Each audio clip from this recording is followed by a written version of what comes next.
the Chinese manufacturers are absolutely outraged at the legacy banking system. I mean, they have to wait between 6 and 8 weeks for payment, and they have to pay on the order of $100,000 to a bank just to channel the payment.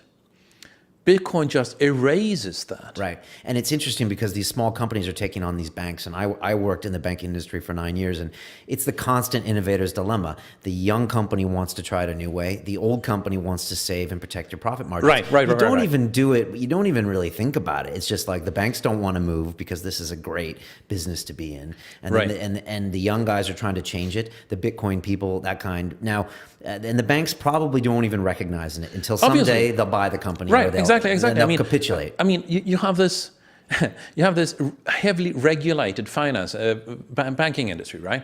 And along comes Bitcoin, and it becomes this clash between what you can do and what the regulators think you can do, because the regulations were set up to protect the consumer, but that was 4 decades ago. Right. So you have this paradoxical situation where the regulations are actually preventing innovation. It's like Uber in Paris, the taxi company, or taxi similar to taxi company. So Uber's trying to make taxis available to everyone, and then in Paris they're running up against taxi legislation. Exactly. Okay. And in Paris, they've so outcompeted the legacy taxis that they actually were struck with regulations saying that they may not pick up a passenger until 15 minutes have passed from the taxi call.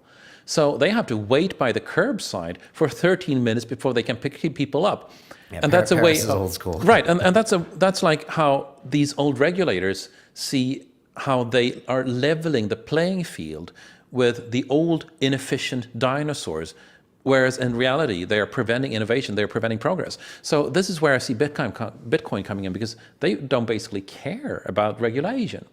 The exchanges, the bridges to the old system are affected by regulation, but you can't really regulate once you go all Bitcoin. Right. Now, Bitcoin, so you've been upfront with us. You have a big position in Bitcoin. You put all your money in Bitcoin. Uh-huh. It's almost hit $1,000 a Bitcoin. It is. In the last few days. It's gone up quite a bit. In the last, actually, it's past 1,000 bucks. So it's gone 4 or 5 times in the last month or two, or 3 times.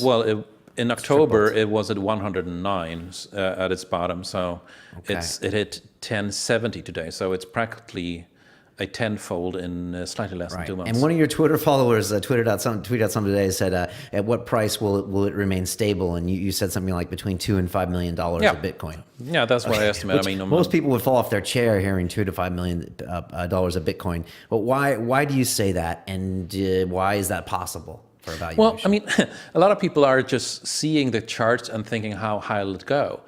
What I'm doing is counting backwards. I mean, this is a transactional currency, and it is a store of value.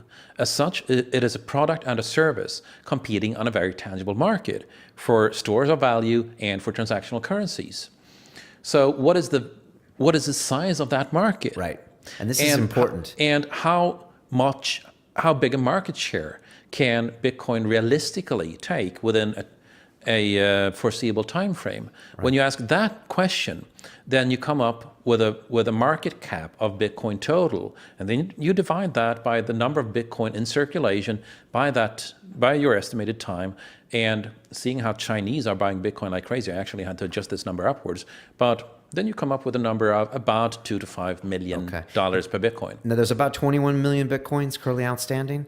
There will be 21 million Bitcoins outstanding at the end. Okay. Today we have about half of that, about 12-ish. Because when I used to hear about the Bitcoin story, I mean, I did the same math you did. When at $100 a Bitcoin with say 10 million outstanding, that's like what, $1 billion of total capital. I mean, that's not even the market cap of Apple. That's 100th of the market cap. So I was like, this can't exist because it's not big enough, like you said, to be a. But when you start getting up in the numbers you're talking about $1 trillion. Yeah, I mean, it's going to replace international trade. Right. So it has to get that big in order to be a real currency. Exactly. And since it's infinitely dividable, it doesn't really matter the actual number of Bitcoins. It doesn't in the slightest. I mean, you're going to be dealing in micro Bitcoins before soon. So whether they're 10 million or 100 million, or it doesn't really matter. Doesn't matter. I mean, it's easily divisible to 16 decimal places today, and you can extend that as long as you want.